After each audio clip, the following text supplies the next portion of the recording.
গুম খুন, ক্রসফায়ার, বন্দুকযুদ্ধ এসব তো কাহিনী আমরা গত 15 বছর তো সমানে শুনেছি বা কিছুটা তো দেখেছি। তারপরে বিভিন্ন সময়ে এখন যে ডেভিল হান্ট শুরু হয়ে গেছে না, এর আগেও তো অপারেশন ক্লিন হার্ট আরও কী সব শুরু করেছিল। তখনও কিন্তু আমরা দেখেছি এগুলোকে রাজনৈতিকভাবে ব্যবহার করা হয়েছে। রাজনৈতিক নেতাকর্মী, প্রতিপক্ষ, হ্যাঁ, তাদের বিরুদ্ধে এটা হয়েছে। এবং ওই যে টেকনাফে যে একজনকে মেরে ফেললো, এটা তো আওয়াজও শোনা গেল মিডিয়াতে, আপনাদের কল্যাণ। আচ্ছা, এটার নাম আয়নাগর হইল কেন এটাই বুঝলাম না। আয়না মানে তো স্বচ্ছ, তো এখানে কি স্বচ্ছতার কিছু ছিল? এটা তো অন্ধকার কূপ, মৃত্যুকূপ, যাই বলেন। হ্যাঁ, গেস্টাপো বাহিনীরা যা করতো তার থেকেও তো ভয়াবহ। আর আমাদের বাংলাদেশে, স্বাধীন বাংলাদেশে এইসব দেখতে হবে, শুনতে হবে, মানুষ নির্যাতিত হবে, এটা তো কখনো তো আমাদের কাম্য না। এর সাথে সময়ও কিন্তু কিছু ঘটনা ঘটেছে, এটা আমরা অনেক সময় ওভারলুক করি আর কি। এই যে মধ্য ফেব্রুয়ারিতে সমস্ত রাজনৈতিক নেতা নেত্রীদের বন্দি করে নিল না, নিয়ে এবং তাদেরকে যেভাবে রাখছিল, সেখানেও অনেক অত্যাচার করেছে তাদেরকে। এবং বলতে গেলে এক ধরনের শুনেছি, কি বলবো, বেত্রাঘাত থেকে শুরু করে অনেক কিছুই তাদের প্রতি দুর্ব্যবহার করা হয়েছে। তো এরপরে এরশাদ জামানত তো শেষ, পরে যারা আসলো তাদের কাছ থেকে তো আমরা এগুলো তো আশা করি নাই। কিন্তু যে কোনো কারণে হোক 15 বছরে, এই বিশেষত 2009 থেকে শেখ হাসিনা যে ক্ষমতার লিপ্স পেয়ে বসল ওর মাঝে, সে তখন ধরাকে সরা জ্ঞান করতে শুরু করলো। এবং যখন দেখলো যে তার জনপ্রিয়তা তো নাই, তার জনসমর্থন শূন্যের কোটার দিকে চলে যাচ্ছিল, তখন সে নানা রকম কলা কৌশল, রাত চালাকি এগুলো শুরু করলো। সেগুলোতেও যখন কুলাইতে পারতেছিল না, তখন এই ধরনের নিপীড়নমূলক কর্মকাণ্ডের মধ্যে চলে গেল। এবং তার সমস্ত বাহিনী, যারা তার দলদাস হিসেবে ব্যবহৃত হয়েছে এবং জনগণের বিরুদ্ধে, তাদেরকে লেলিয়ে দিল। এখন পাকিস্তানে আমরা বলতাম যে পাকিস্তানে আর্মিরা অন্য দেশের সাথে যুদ্ধ করে পারুক আর না পারুক, নিজের দেশের জনগণের বিরুদ্ধে ভালোই তারা, মানে ওই মার্শাল লর মধ্য দিয়ে এগুলো করেছে। শেখ হাসিনাও তো গত 15 বছর এইভাবে চালিয়ে গেছে, সমস্ত বাহিনীগুলোকে কুক্ষিগত করে এবং তাদেরকে তার কমান্ডে নিয়ে এসে, সব বাহিনীর কমান্ড তো তার হাতে, আওয়ামী লীগও তার হাতে, এই বাহিনী প্রশাসন সব কিছু তার হাতে। সুতরাং যা ইচ্ছা তাই করেছে। এবং এগুলো করার পেছনে তার একমাত্রই উদ্দেশ্য ছিল তার যেন কোনো প্রতিপক্ষ না থাকে, এবং এখানে যেন কোনো প্রতিবাদী ভাষাও না থাকে, এবং কোনো রাজনৈতিক তার প্রতিপক্ষ, তাদেরকে নির্মূল করে দেওয়া, সেটাই তো তাদের ছিল। কিন্তু আমরা দেখতে পেলাম যে এগুলো করতে গিয়ে সে তো জনবিচ্ছিন্ন হয়ে গেল এবং ভোট থেকে সে বিদায় নিল।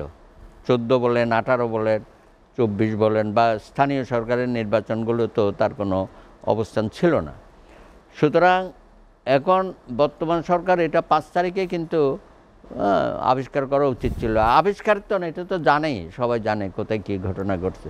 সবচেয়ে দুঃখজনক হচ্ছে যারা গুম হয়েছে বা এই সমস্ত আয়নাগরে রেখেছে, তাদের ফ্যামিলির উপর অত্যাচার করেছে। কোনো ফ্যামিলি বলতে পারে নাই আমার ছেলে নাই, আমার অমুক নাই, আমার স্বামী নাই, ইত্যাদি ইত্যাদি। অনেক শিশুকেও নাকি, অল্পবয়স্ক বাচ্চাদেরও নাকি নেওয়া হয়েছে।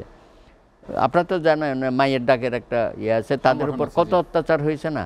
তো উনি তো সামনে সিম্বল হিসাবে আসছে, কিন্তু এটা তো সব জায়গায় কেউ কিন্তু কথা বলতে পারে নাই এবং তাদেরকে লেলিয়ে দেওয়া হয়েছে। এমনকি যদি কোনো সময় কথা বলতো বা এখানকার মানবাধিকার কর্মীরা যদি তাদের পাশে দাঁড়াতো বা হিউম্যান রাইটস ওয়াচ তারাও যদি আসতো বা কোনো আমাদের এখানকার যারা এমবিসিগুলো আছে তারা যদি থাকতো, তাদের সাথেও কি দুর্ব্যবহার করেছে, সেগুলো আমরা দেখছি না।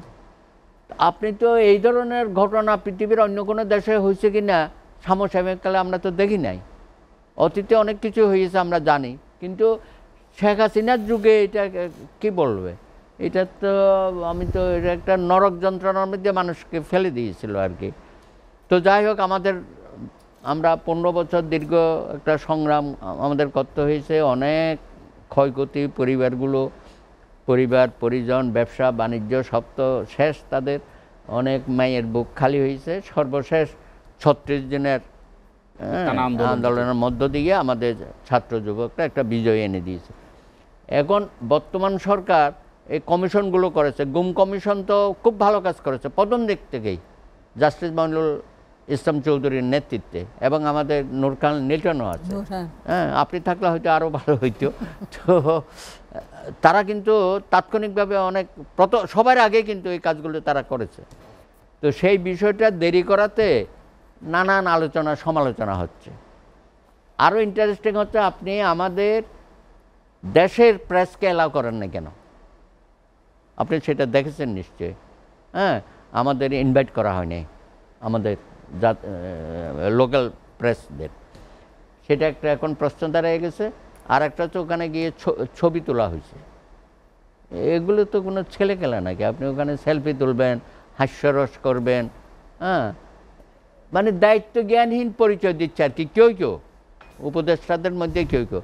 আবার ইন্টারেস্টিং হচ্ছে, মাহফুজ, নাহিদ বা ওই 6 জন ছাত্র, তাদেরকে কোথায় রাখা হয়েছিল সেটা তারা নিজেরা গিয়েও, তারা তো এগুলো, হ্যাঁ, তাদের জন্য তো এটা খুবই দুঃখজনক। তারা তো মৃত্যুর হাত থেকে ফিরে আসছে। কিন্তু আমার মনে হয় আমরা কেন আমাদের যে মানবিক আবেদনটা, সেটা খুব বেশি আমরা দৃশ্যমান করতে পারছি। জানতে চাই, যে অবস্থার মধ্যে বর্ণনা আপনি দিচ্ছিলেন, সেই পরিস্থিতি আবার যাতে ফিরে না আসে। না, ফিরে তো আসবেই না। এই দেশে তার কোনো হবে না। এটা হাসিনা ছাড়া, হাসিনার মতো এরকম ঘৃণিত ব্যক্তি ছাড়া আর কেউ এটা করতে পারবে না। এরশাদও করেছিল, কিন্তু সেটাও কতদূর লিমিট ছিল আমরা তো জানি। হ্যাঁ, এরশাদের যে অত্যাচার, নিপীড়ন, হ্যাঁ, সেটাকেও তো আমরা তখন মনে করেছিলাম যে বাংলাদেশে বোধহয় এটাই, হ্যাঁ, এর থেকে খারাপ কিছু হবে না। কিন্তু হাসিনা এটা দেখিয়ে গিয়ে গেলে তা আরও খারাপ কি দেখেছে, আরও খারাপ, হ্যাঁ, সে দেখিয়ে দিয়েছে। সুতরাং আমরা আশা করব, বিশেষ করে বর্তমান অন্তর্বর্তীকালীন সরকার, ভাই আপনারা প্রতিটা পদক্ষেপ একটু স্বচ্ছতার সাথে করেন না। মানুষ কেন আপনাদেরকে এগুলো নিয়ে আলাপ আলোচনা করবে?